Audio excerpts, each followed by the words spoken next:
Well, I'm Maddox Poe. I'm Austin Bell. I'm Brendan Anguiano. And we are the HornSchmucks.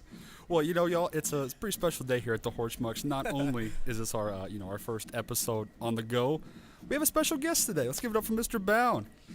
Yeah. Hey, happy to be here. We're really glad you're here. We've been wanting to make this happen. The podcast originally wasn't supposed to be anything this big. It was just supposed to be something small. We kind of did it at our house, and then it's kind of blown up in a way. Thanks to you, a lot of it. Because I don't know about that, but I appreciate the sentiment. It's been a lot of fun. Well, we don't have that much time because you are a busy man. We respect your time, and our goal is to make you laugh as much as possible today. Oh, good. And, but more samples. Yeah, no, very much so. But we kind of just want to get right into it. So I'll let Brandon take it away, and we'll just kind of go from there. Okay. So, first of all, excuse the background noise. We're in a high school band hall right now. And it's we sure school, are. So They are high school banding right now. So we'll start off for the 40% of viewers that probably don't know who this is. If you just wanted to talk about who you are. Oh, yeah, sure. I'm Hunter Bound. I'm in my fourth year teaching here at Timber Creek. I get the pleasure of teaching them. I'm originally from South Louisiana. I don't want to say that I necessarily pride myself on not being a native Texan, but I do consider it an important part of who I am and the fact that I'm not from this area. And so I think I appreciate what we get to do here sometimes on a different level Sure. because, my top band in high school probably sounded significantly worse than our fourth band, to be totally honest, playing literature harder than our top band plays. So I had a really different experience growing up than what I get to do here. I went to North Texas for my undergrad, originally because I wasn't sure if I wanted to study voice or trumpet. That was the big old thing. And I had gotten into colleges on voice, but some of them I didn't apply on trumpet because I didn't think I'd get in. And UNT was the one that I got in on both. And so I was like, okay, I'm going to do it. I'm going to go try it out. And I ended up deciding to not continue my voice degree after 2 years. It was very melodramatic at the time. I had auditioned to transfer to Oberlin Conservatory because they have an all undergrad vocal studio. And so I had literally flown to Cleveland and auditioned. This was my sophomore year of college. And I had also applied to be a marching tech at Marcus High School. Oh. And I told myself that it was obviously the case if I got the Marcus job that I was supposed to be a band director. And it was very melodramatic, especially for myself looking back. But that's kind of how it all got started for me. And from there did lots of drum corps, Crossman, and then was at Crown for 3 years. And I've just been here ever since, finishing up a master's degree, thankfully. Congratulations. Thank you. That's a big Thank deal. you. We're I can't excited. actually, let me retract that. I cannot legally state that. Okay. I am walking across the stage and picking up a diploma cover, and I will graduate in August. Thank you. Thank you, SMU. We're sponsored by SMU. Go Ponies. Well, for us, it's been really cool because, me and Brandon, we've kind of grown up with you in a way. Mm-hmm. I was a child, mm-hmm. My freshman year. Me, I was terrible on every aspect of life. But that's one way to put it. Okay. I would not put it that way, but let's just keep going. Okay. Well, me and Brandon have experienced this firsthand, and Maddox just kind of got the tail end of it, kind of at the further point of our success rate. Mm-hmm. But looking at Timber Creek, it's starting to become something bigger than I ever thought it would be. Mm-hmm. And whenever we made finals for the first time, it was going down there, and you're seeing oh my God, we're playing next to Flower Mound and Marcus, and that for us I think was the coolest thing mm-hmm. ever. And then it became a consistent thing. Yeah, absolutely. But I was wondering if you could maybe touch on a little bit from the very beginning mm-hmm. of our BOA Arlington, kind of all the way to BOA San Antonio this past year, and kind mm-hmm. of the journey it's been for you, not only as a band director on the podium, mm-hmm. but just as a teacher overall. Yeah. It's I am very young. I'm not sure if you can tell. I probably look very old right now because I've taught for long enough to look old. Correct. But this is. It's funny because my first band director ever was actually 26 when he got hired, and I remember we all just were like, "Dude, he's so young." Mark Martin, that was his name, and we're like, "Yeah, Mark's so young." And now I'm like, I am actually still not even that age yet. He was 26, and so a lot of it is I'm so thankful for the experiences that I had before because I think there's a certain thing with teaching in that, a lot of it is replicating what you've seen before and just seeing how it works. And so I think what I was so privileged with was a lot of almost divine knowledge as far as if you do band this way, this result may or may not happen, and I think that's kind of what I was very lucky to have coming into this. And so, as I'm making decisions for the marching band and stuff like that, a lot of it is maybe a bit more educated than otherwise should be, if that makes sense. And so I guess I'm really thankful to all the people that I got to learn from in my years leading up to this. And I would attribute that primarily as this program's success is just the people that I got to be around before this, because I don't think it's a secret that high quality people or high quality educators, high quality musicians, they're attracted to each other. And, it's like whenever you're around something that's very high quality, you don't want to lose that.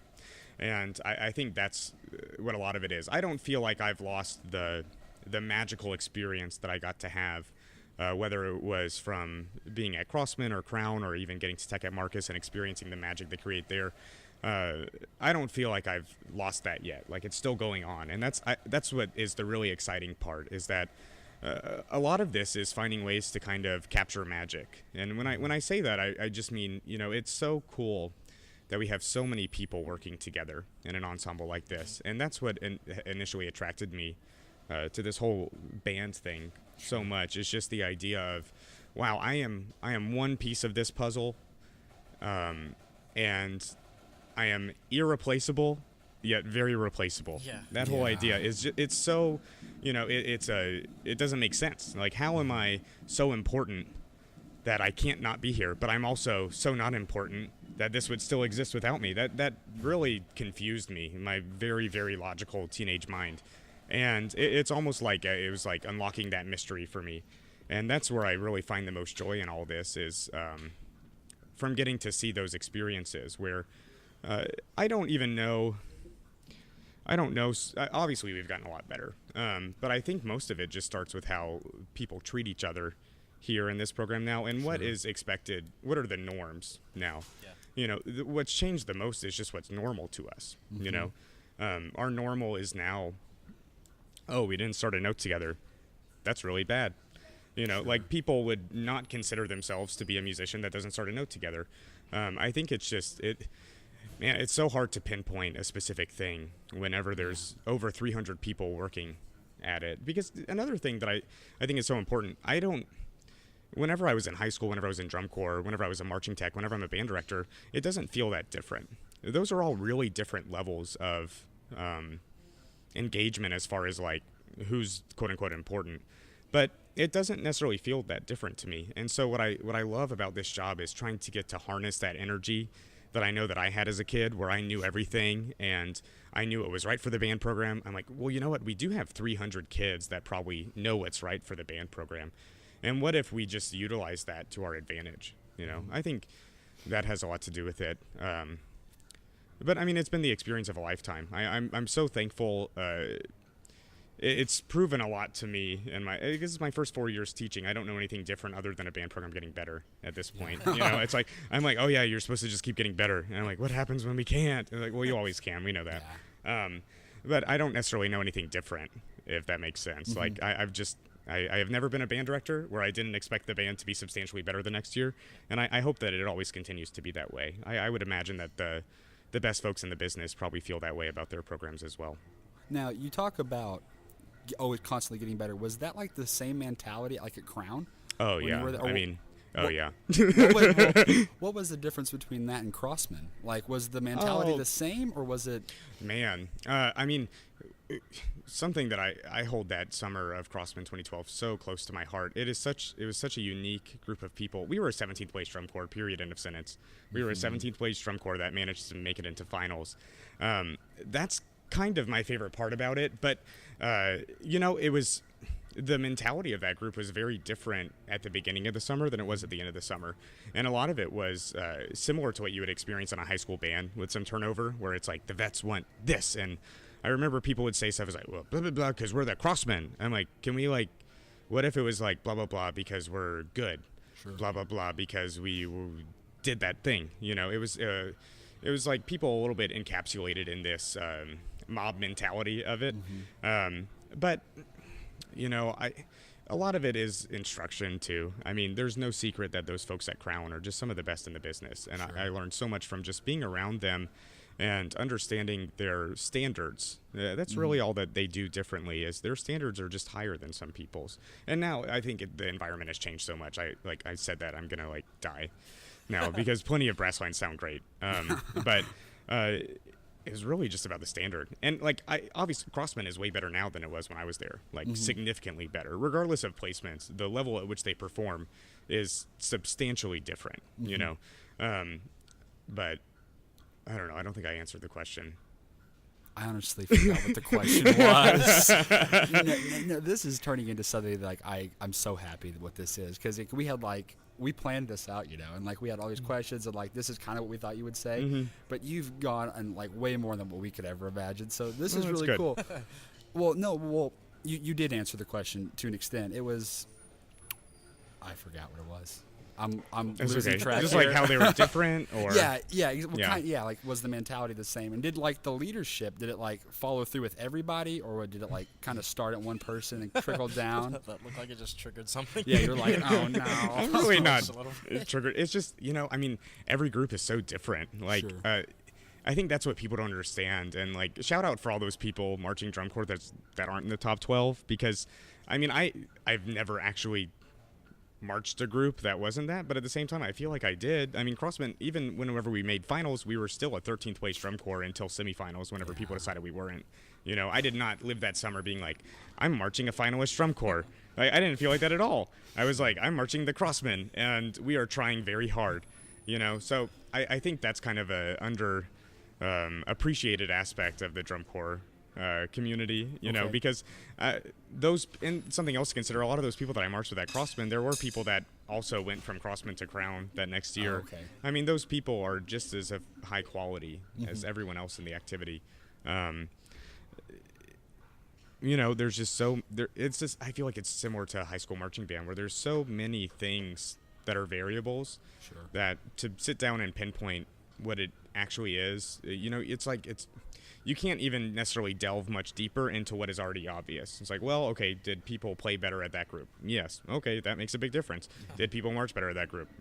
Okay, that makes a difference too. Sure. Were they taught to play better at that group? Okay, they're probably going to play better. Was the arrangement better? Okay, that's probably going to sound better. You know, all those kind of things. But, yeah, the thing about Crown is that it's all about the culture there. That's why they are who they are at this point. You know, they've worked so hard to develop a culture of absolute excellence, and that's what enables them to do all the stuff that they do. That's really interesting. I mean, what do you guys think?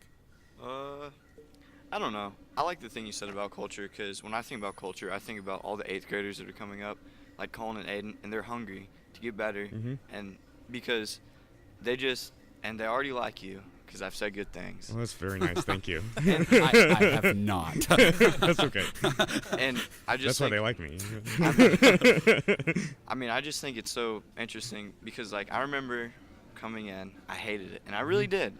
And I remember that I was like, I hate this, and I didn't want to do it. And now I look back on it, and I'm like, that was the best thing that ever happened to me playing-wise. Because, and you've said it before in class, bound mistreatment or whatever. But I don't think about it as mistreatment, because I think that if you had never said those things to me, I wouldn't be as good as, or you know what I mean, I wouldn't have ever developed as a player like I, you know, did and still am. And so I think that, like, there's a lot to be said about, like, bound mistreatment. But it, like, Keep saying it. bound mistreatment. But I could speak, like, I think you have only ever made me better.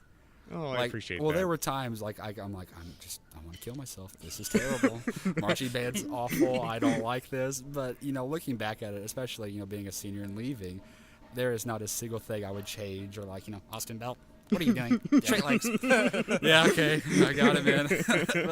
but I mean, everything. You just always made us better, and I think that's important, especially from like somebody like you. Like it's on the podium and how you handle everything. I appreciate think it's it. always worked for us. Yeah, it was just like fueling the fire a little bit, trying to make us better. It's standards. I think that's what's hard is it's kind of it's a mindset change that I had to experience on my own. You know, I was super academically minded in high school, and so like me getting any sort of feedback was always a negative thing. It's like if a teacher talked to me and it wasn't like, well, Hunter, you're just a genius, I'd be like, oh no, they hate me.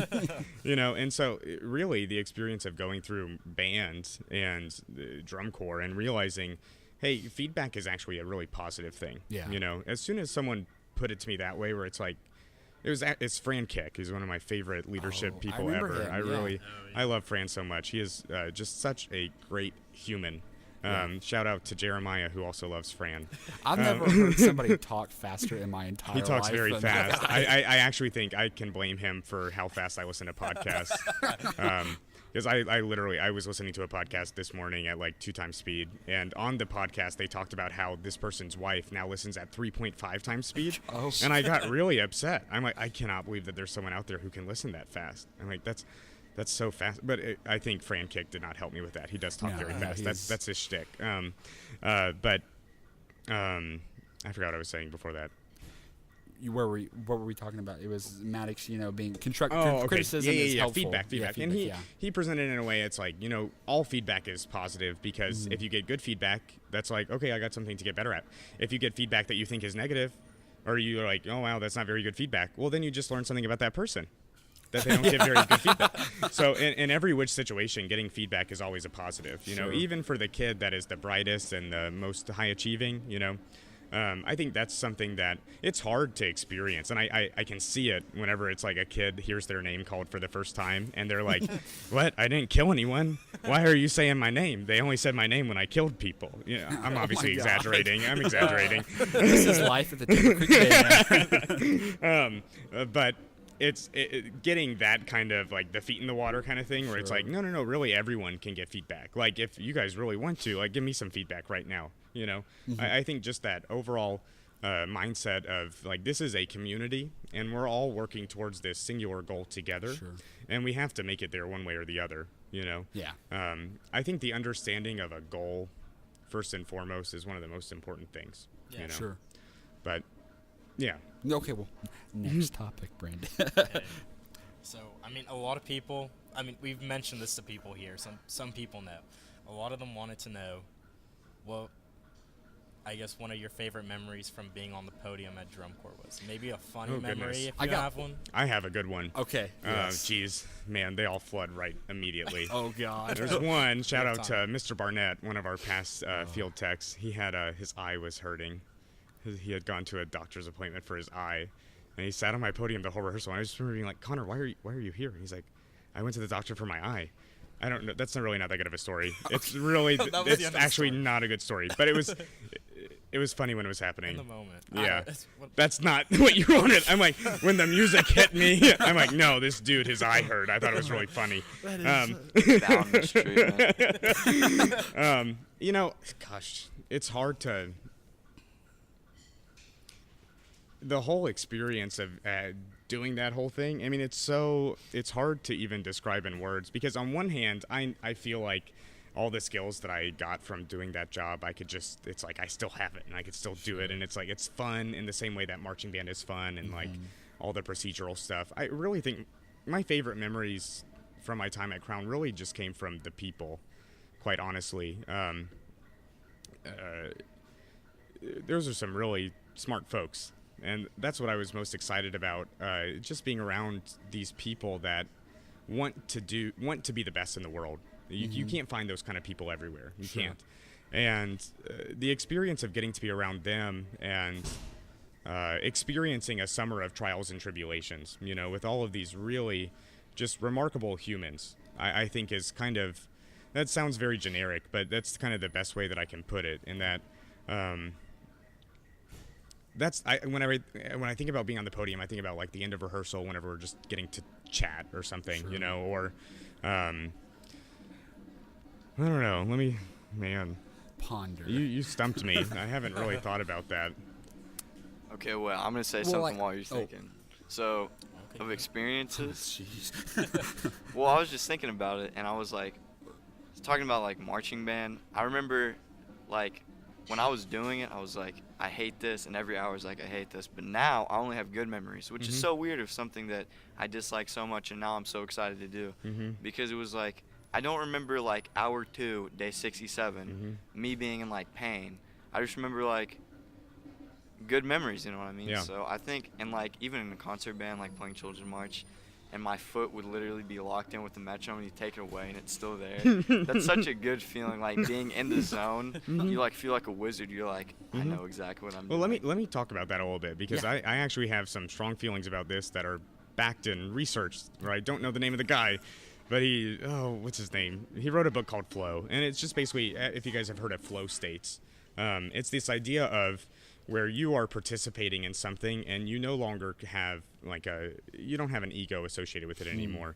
And that's kind of the new hot thing, is figuring out how can I get into a flow state, because that's when you're most productive.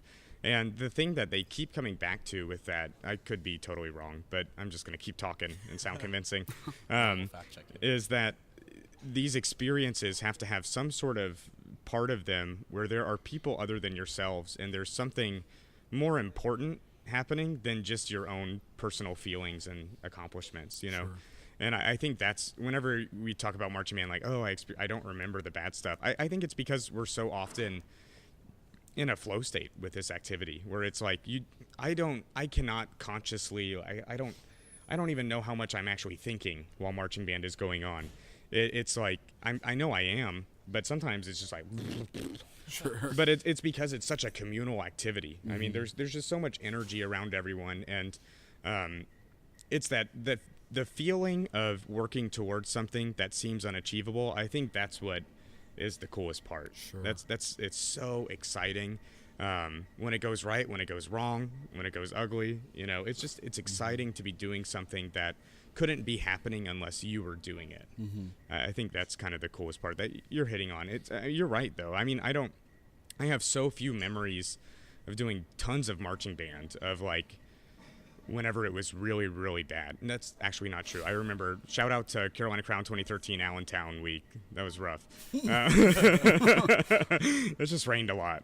It rained a whole lot. And we're like, it's raining. We want to sleep. And they're like, we want you to win. We're like, we hate you. It's the same in drum corps as it is here. We can relate. But yeah, I think that's a big part of it. Everyone should look up flow states. I think there's something to that in marching band.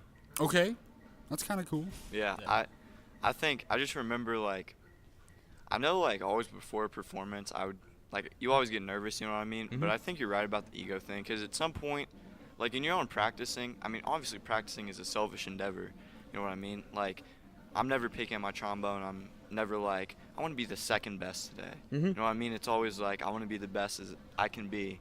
And so Yeah. I know exactly what you're talking about, because like, and maybe you'll disagree, I hope not, everything I did, you know, in band, it's like for the music, you know what I mean? Like I'm trying to do it so the music sounds better, because I know there's I can't remember who it was, but it was this dude, and he's a professional bass trombonist, and he went up to like Charlie Vernon after Chicago Symphony Orchestra performance and was like, you sounded great. And he was like, then I failed because I wasn't supposed to sound great, the orchestra was supposed to sound great. And I think about that all the time. That's a cool one. I'm like, I don't necessarily want to sound great, I want the music to sound great and be contributing. And I think it's really cool to, like, when you play like piano, for example, and you learn a piece of music, you know the whole thing. But when you learn, you know, first trombone on Children's March, you know the first trombone part. And so it's like interesting to see that, like as you were saying, like I fit into the cog in the machine, you know what I mean, that makes the music, and like it wouldn't be the same without it. But at the same time, like, what am I trying to say? Well, there's so much more to it. You're right, I got You know, this reminds me, one of my first class in grad school at SMU, Professor Tunks is the teacher, and he said something that ruined my life. So I'll ruin everyone else's lives right now. Okay, please. He said, we were talking about just, it was a philosophy of education class, and the idea of, what if the best teacher you have ever had, you would never acknowledge that they were the best teacher because they didn't get in the way of the learning process. So there was no teacher involved in it. What if the best teacher you've ever had, you can't even acknowledge that they were the best teacher because it was so seamlessly a learning process that you didn't even know that they were trying to inflict learning upon you. You Yeah, know? I've experienced that before with unnamed teacher, band teacher, unnamed high school band teacher. So this teacher who will be unnamed has said stuff before. Hunter Brown. Yeah, Fine. he said stuff before, and I still think about it. And at the time, like, maybe I didn't process it like as much, but when I'm done with band, I'm like, that was the smartest thing I've ever heard. And then like afterwards, I'm like, it probably wasn't the smartest thing, but like, I don't know. It's such a cool experience to like you know when you say stuff and you're like directing it at a person, but also at the same time it could be directed to anyone. Mm-hmm. Like, True. it's just, I don't know, it's so cool that like there's stuff that this unnamed teacher has said from like literally a year ago that I've still thought about and like have like a fever dream I'll be practicing. It's like, no, it's like, you know what I mean? Mm-hmm. So I don't know, it's just really cool. Yeah. Yeah, my favorite quote of all time, and it's probably the smartest thing I've ever heard, is, "Go find concrete-colored spray paint." That is. Well, the way we're going to do this is we're breaking this up into two. So as most of you guys know, like we're with Hornrank and we're doing all that. Yeah, thank you. And so we're gonna this first half was kind of like our questions, and then the second half I was talking to Jeremiah last night, and we're gonna bring back some of the things that he kind of wants to talk about, and we'll kind of get into that, and that'll be the sure. second half. So we're gonna take a little break, and it'll be Intermission. like that for you guys, but we'll be right back. Welcome back, everybody. Just quick little bathroom break, quick little chat break.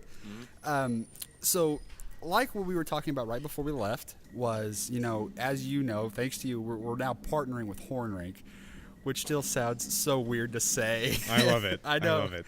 And we were kind of wanting to know, like, what is your take on Hornrank itself, without talking bad about it or anything like that. Oh, no. I mean, I can say my opinion very honestly.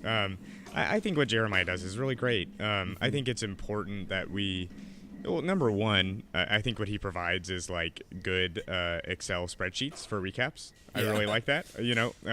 That's a big deal because this is, it's just the PDF thing is kind of old now. And I think that part is super awesome. And I think, I've known Jeremiah for a while, and I think what he brings to this activity that maybe we haven't had before is some attempt to have journalism be a part of our DNA. And I think you look at government and press and that kind of stuff, and, plenty of founding fathers said you have to have a good press to have a good government. And I think what he is working at doing is just having some sort of open conversation about what we do.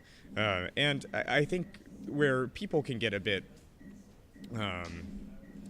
maybe confused or upset by what they do is the emphasis on the competition, which is understandable.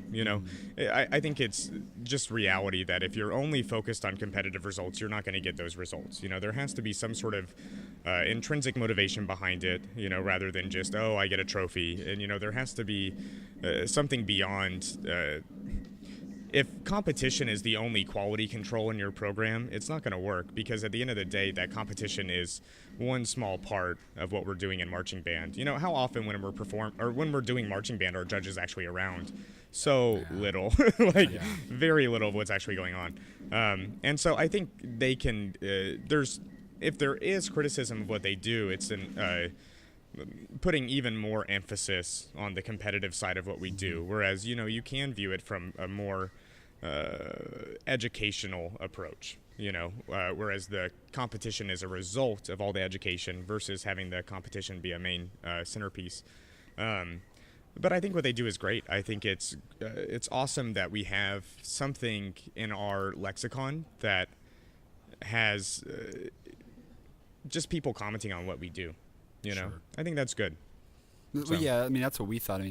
I remember there was a part of me at a time. Now, please don't kill me, Jeremiah. There was a part where I didn't like about it, but I think it took me just some growing up. Like, hey, I think competition's good, and maybe it was because we were never in the top 30 or whatever, and I was just pissed off at that or whatever. But once, and this has been a big thing, so I don't ever want to bad talk these guys, but I can't remember a time when I wasn't going to a band competition that I wasn't reading what he was saying. And I don't know what qualifications he has or anything like that, but and it's all. I love it. Brandon, we were talking about this last week. I think you were saying like you never left either without reading it. Yeah. And I think that's cool that there's like some kind of platform for every band kid to kind of get on and just read somebody that's not a part of it give their opinion. Yeah, and for I sure. think that's just a cool part of it. Absolutely. Yeah. And Drum Corps and WGI has had it stuff like that a little bit longer. I think where the difference is obviously Music for All Bands of America. That is Yeah. exclusively scholastic, exclusively educational in nature. WGI, it does have a scholastic nature. You know, it has the classifications that are scholastic, but it also has the independent classifications. And DCI is obviously very competitive. You know, Yeah. at the end of the day, those groups are performing and they're entertaining. You know, ticket sales are important. You know, but I think it's great that there is anything out there that is commentary on what we do, because what we do deserves there to be words written about it. You know, I think that's where I've kind of landed on it. We do so much in this activity and we work so hard towards it, and there's so many amazing works of art happening somehow on a football field in every fall. Yeah. It's remarkable, and I think it's good that people talk about it and acknowledge how crazy and challenging this whole thing is. I think that's what they bring to the table. Well, you know, obviously Hornrink has a big like social media presence, and you also recently have started this whole your Twitter thing. How has that helped you, like being really active on social media, not only with like your students but like other directors, and like just kind of keeping up? Like I know you're like on like band director Facebook pages and all that, but we don't get to interact with you on that level. But like I think for us especially, like I've seen a different side of you, and it's been funny, and you've been able to relate more because you're not that much older than us. Right. Oh, for sure. Yeah, and just to see, how do you think social media impacts you, not only like the band world as a whole, but kind of just you individually? That's a really good question. I think, we just live in a different world now than we used to. Sure. And I think that's the biggest thing. Even when I was in high school, if you had your cell phone with you, you would get suspended, period, end of sentence. And I remember I'd have to go in the bathroom and like pull out my phone out of my backpack. I left it off the whole time because if it rang, you'd also get suspended. That's the band world that I grew up in, or school world. Your principal's coming for you now. Huh? Your old school principal is coming. Oh. He's listening. No, I think we're good. We're good. But that's where we live now. I mean, I know when I wake up, I unfortunately check my phone. It's not like a good quality, but it is a quality. Yeah. And I think what I love the most about all the social media interaction that we get to do now is it legitimizes what we do. I love the fact that I can tweet something about Timber Creek, and maybe it's not only Timber Creek kids that like it. Yeah. It's like they can see that, band is so important that people are tweeting about it. Like this means so much to people. And I think that's where the alternative would be, okay, what if there was no band discussion whatsoever on Twitter? That could be another approach, like no social media saying at all, which some folks do that. Then if something bad is said, there's not so much good stuff around it to be like, well, no, this is really great. I think it's important for us to tell people that we're great. We can't just sit around and wait for people to know that we're awesome and that we're working really hard. And furthermore, this is a bit of a tangent, actually. I have always thought this for as long as I've been wanting to be a band director. I think that if everyone gets better, it's always a good thing. I'm not looking to learn something about marching band and keep it in a purple and gold Timber Creek vault and like only open it right before rehearsal, and that's not, I think that as public school educators, we have a higher duty than even just educating our own kids. And that's not totally true, I guess. I'm only hired by Keller ISD, but I think that in this band community, music making is not something intrinsically competitive, right? Sure. It's not. Like, no one, I don't think Mozart was, I guess he wanted to make money, but so that helps. But music making isn't better because there's a competition around it. It could be if that can help inspire it. But at the end of the day, we're just trying to make some sort of artistic, communicative something happen. And so to share ideas with folks, I think is really cool. Yeah, I think it's a net positive. I do. Yeah. But obviously I also think you guys are way smarter at social media than my generation is. Maybe not entirely. Like, obviously, some people understand the Yeah, I'm internet sure. that are my Yeah. age. It's not like I'm that old. But, again, I think it's just like from pretty much my age on down, you guys live on the internet. And a lot of, for better or worse, some of your self-worth and your identity comes from, what does my Twitter bio look like, you know? Yeah. In my days, it was like, who's in my top 8 on MySpace, you know? That was a big thing. And so now today, it's like, I think just a matter of reaching your community where they're at. Also, it's something else too to consider, and I get to talk to a lot of my friends about how their social media stuff is at their school. It's very different. We also just have a very pro Twitter campus, you know, where the teachers are encouraged to engage with the kids. I think it's great. I also think that it's important for me as a teacher not only to model good citizenship as like a actual live human. I think I need to model good online citizenship, you know. And let kids know that it is possible to have a Twitter and not like something inappropriate on accident. Sure. You know, I think that's an important lesson for kids to learn, that you can have a Twitter and do that, you know, that you can reply to someone and it not be rude, you know. Yeah. You can be funny, but also not demeaning online, you know. I think those are lessons that you guys have to have examples of. You know, we can't just sit around and say, oh, you have to be nice on social media, no bullying, kids. It was like, well, you guys... I don't know what It's that okay. is. That's me. We can't just sit out from the outside and say, no cyberbullying. Well, what does cyberbullying even mean? Because it's not something that's so obvious. Yeah. You know, all of these things on the internet are so gray compared to the world before the internet was a big deal. So I guess if I were to sum it up, I think being a model of some sort of online citizenship is important as a teacher in today's age.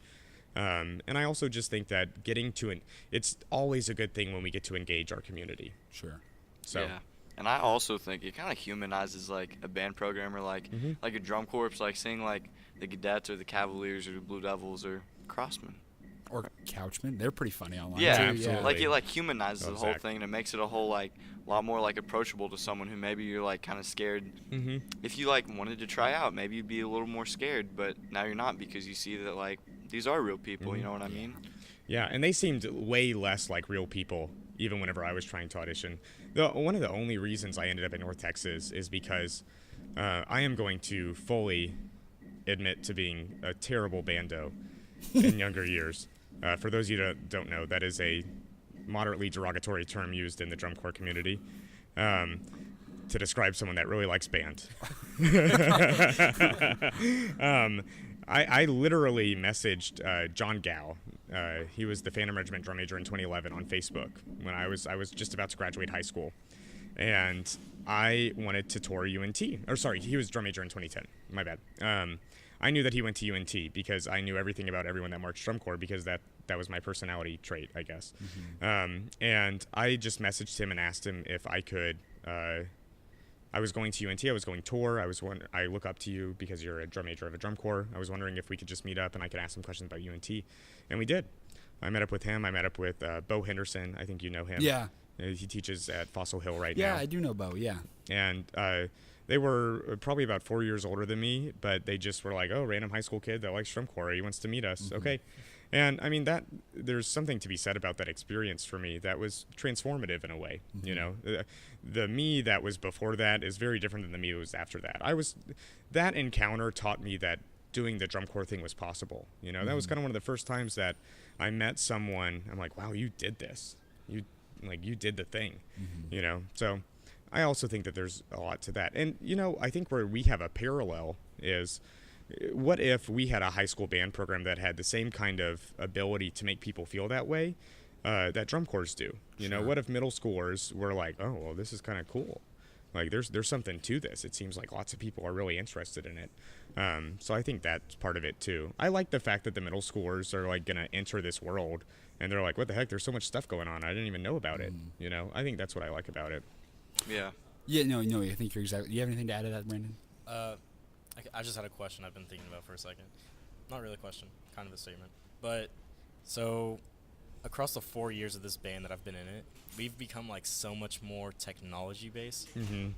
And especially, like, this year, I think the coolest thing was, like, we were able to learn visuals through like a video. Yeah. He was able to just like send us a video. We were able to learn it even before marching band, like in a 5th period class. Look at this before. Like, how do you feel the technology has impacted the band's success? Oh, I would say quite a bit. You know, I mean, man, I just love Ultimate Drillbook so much. I don't know how to teach without it anymore. I keep saying that out loud, and everyone's like, I'm like, no, guys, I can't anymore. I don't know how to do band without that. It's just, it makes so much more sense. It's like, well, duh, if we make drill on a computer program, maybe we should use a computer program to learn drill. Imagine that. And it reveals so much that you cannot, same thing, you know, it's, Ultimate Drillbook is to a score as a part would be am I saying this? A part would be to like a coordinate sheet, you know? It's like if you're talking about Children's March first trombone part, if I only have the first trombone part of Children's March and I've never heard the original, I've never heard it whenever it's played by piano, I'm going to have a lot less information than if I can look at the score, see the density. You know, same thing with Ultimate Drillbook. What we do now is not just a dot-to-dot endeavor. There's so many theatrics to it, you know? Now we make decisions on the fly. Is this dot-based? Is this form-based? Do I just run to the center? What is my character here? I don't think that marching band could be as advanced as it is now without those kind of technological innovations. Now, obviously, there's exceptions to that. You know, the Blue Devils, they don't use drill. And that's actually kind of more along the lines of what I'm saying as far as it being theatrical. You know, it's just like, this is a moment. We need to go here. And then, you know, I think music assessment software, that's been around for a while. It really has, since pretty much the early 2000s. And there's been plenty of Texas bands that have already taken that under their wing and run with it. You know, the program I always go back to is Cedar Park. I just know about their wild success in the 2000s. And I know that they swear by smart music. I think that has a lot to do with it, too. But I also think there's issues with it, you know. I'm probably a bit more pro Ultimate Drillbook than I am pro music assessment software, but I do think that the music assessment software is important if you can utilize it in the right way. Sure. But again, I mean, I'm like looking at you guys right now. You guys know that stuff is only as good as the humans that are deciding if they're actually going to use it or not, you know. Because there is a world that exists where our kids actually learned music faster without music assessment software, but it is a different world. It would require different types of effort than what we did. Yeah. What I like about technology is that it helps us more easily distinguish what's an individual assignment and an individual skill. You know, I love seeing these kids doing just Falcon 1, and it's like, you know, this is me doing Falcon 1. This is my Falcon 1, you know. It's the skill of production. It says, I produce this, you know, even if, because as a full group, it's like if we're doing Falcon 1, Falcon 2, that's still like what you said, that's the ensemble's effort with that, you know, but giving the kids the awareness that their individual contribution is what creates that, I think that starts a lot with just the way that you assign stuff and the kind of assignments that you ask kids to do. Yeah. So. And one thing I've been thinking about is like, in music, and mainly like band music and stuff like that, where it's like, very like instruments, you know what I mean? Like you can be like a casual like pop fan of music, you know what I mean? And you don't know much about it, but there aren't many like casual fans of like jazz or like concert band, you know what I mean? Or DCI, like there are some for sure, but like even when you look in the crowd, it's like all these like old people, but they've probably marched before, you know what I mean? You know, and so it's like, I think like with technology, it makes people so more like aware and like they have more knowledge about it because like, if there were no technology and, like, shows aren't allowed to be posted, you just got to go see it in real life. Well, no one would know what, like, unless you were there, like, what 2005 Blue Devils was. You know what I mean? Yowza, yowza, yowza. Oh my god! If you got that, that's really good. No one's gonna get that. That's actually from the show. You got it. Yowza, yowza, yowza. Yeah. That's Mr. Mason, everybody. Percussion. That is a great show. It's very underrated. They did not place well. Worst placement of Blue Devils history, like in a long time. But third. No, it was actually fourth, which is like it's like ugh. Scandal of the year. Lots of high notes. Y'all would like that show. It's so many high notes. That's like the whole show. High notes, you know, high notes in parking garages. Sorry, you distracted me. You're like, no one knows Blue Devils 2005. I'm like, yeah. But But it's like, it's so cool because like with drum corps and band and stuff like that, you have so many people who know so much about one thing that it's so much like knowledge going around. Like anyone who's like playing trombone who like's really into it, like they know people, you know what I mean? It's opposed to like something more casual. Like it's not a casual endeavor to be in marching band or be in a high school band if you're like really serious about it, even like halfway serious about it, you know what I mean? It's not a casual endeavor to like watch, a drum corps show and know what's going on and being like, that was really impressive. Because you can't be casual about stuff like that, because like it's like if someone hears like Sway by Michael Bublé, they're gonna be like, oh, that's cool, like high trumpet. But like when like someone like Austin hears it, he's like, that's how, you know what I mean? Mm-hmm. Yeah. And so it makes it so much more like valuable, Mm-hmm. because you just know so much more about it. And obviously like social media helps with that, because seeing like, I don't know, like the cadets post about like their members, you know what I mean? Mm-hmm. Like, is that useless knowledge? Kind of, but it makes it so much cool. It's Oh, for cooler, sure. you know what I mean? And then Absolutely. so it makes it so much better, and so much of less a casual event, and so much more of something that you're really invested in. Mm-hmm. That's a good point. Yeah, I didn't think of it like that. That's really cool because I've been keeping up with like flow marching. They'll post like check out this cadet. Mm-hmm. He likes peanut butter sandwiches and the Lion King. Mm-hmm. I didn't need to know that, but I'm glad you told me that. Uh-huh. The next thing that I kind of it's way shifting gears, Go for it. but you were talking about it earlier. Yeah, yeah. We were talking about. Did you march with them? Do you know any of them? No, they work for our school. Oh, Yeah. okay. I'm like, They no, teach part of our band. Oh, it shows you how much I know. No, you talked about, you came to North Texas, Mm-hmm. and that's where you went to school, but how much of that was a factor for you actually staying here? And, like, why do a lot of directors come to Texas? Like, we know it's a powerhouse, but what about Texas in particular just drives everybody here? Oh, it's the infrastructure, 100%. Okay. There is no other place in America right now where there could be 4 full-time band directors. Those places do exist, but they're so few and far in between.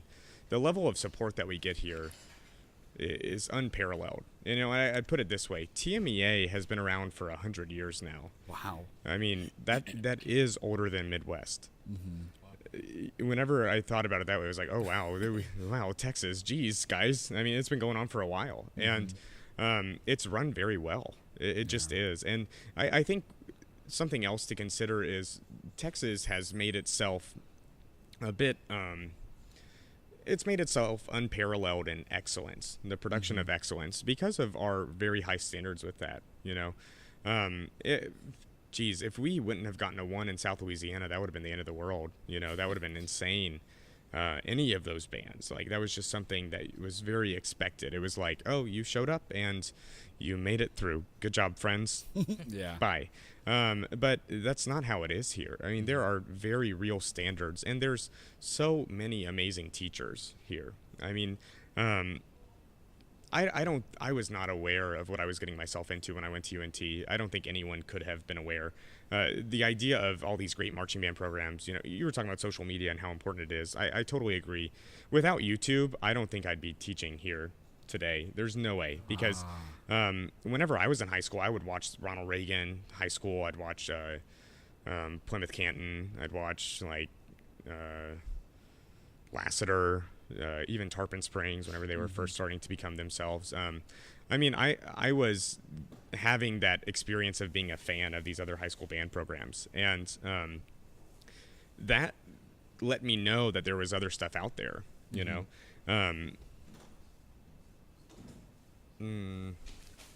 How did I get on social media?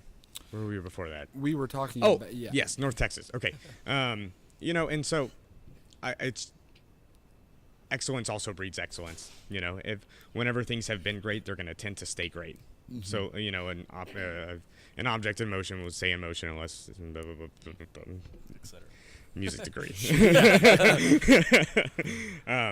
So, yeah, I think it's a lot of that. Also, we have so many amazing beginner teachers here. Yeah, that's the feeder patterns and stuff, yeah.